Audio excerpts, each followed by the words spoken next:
बच्चे को जन्म देते हुए माँ का इंतकाल हो जाता है।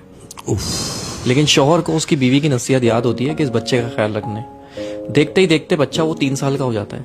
3 साल बाद उसका बाप फिर दूसरी शादी कर लेता है एक शादीशुदा औरत से। अच्छा। जिसके पहले से 3 बच्चे होते हैं। अच्छा, वो सौतेली माँ होती है जालिम। वो उस यतीम बच्चे पे बहुत जुल्म करती है। एक दिन ऐसा ही होता है, उस सौतेली माँ की फैमिली आती है दावत पे और वो यतीम बच्चा भी बैठ जाता है खाना खाने के लिए। तो वो यतीम बच्चा चावल गिरा देता है।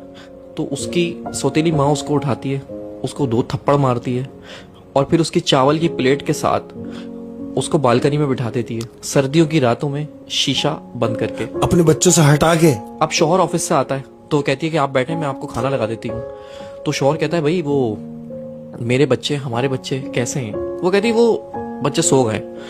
तो शौहर भी सो जाता है। जब शौहर सो जाता है तो उसकी बीवी ख्वाब में आती है और कहती है कि मेरे बच्चे का ख्याल रखो। वो अचानक उड़ जाता है और सौतेली माँ से पूछता है कि वो बच्चा कहाँ है मेरा? उसने बोला, वो तो सो रहा है, आप बेफिक्र होकर सो जाए। वो सो गया, बच्चे सो रहे सारे एक साथ। फिर वो सो जाता है उसका मियाँ। फिर उसके ख्वाब में उसकी बीवी आती है कि देखो मैं कह रही हूँ मेरे बच्चे का ख्याल रखो। तो फिर उठ जाता है और फिर उससे पूछता है कि वो बच्चा कहाँ है, बच्चे सब खैरियत से हैं? उसने बोला, हाँ तुम्हारा बच्चा सो रहा है। फिर वो सो जाता है। तो फिर तीसरी बार वो बीवी उसके ख्वाब में आती है और कहती है कि अब तुम्हें ख्याल रखने की जरूरत नहीं है क्योंकि मेरा बच्चा मेरे पास आ चुका है। वो घबरा के उठता है और सौतेली माँ से पूछता है कि बच्चा कहाँ है मेरा?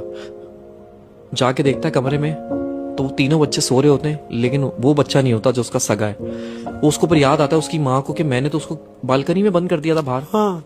तो जैसे ही जाके वो बालकनी का शीशा खोलता है तो वो 3 साल का बच्चा चावल की प्लेट लेके और अपना मुंह घुटनों के अंदर दबा के बैठा हुआ होता है। जब बाप उसको जाके हिलाता है तो वो मर चुका होता है।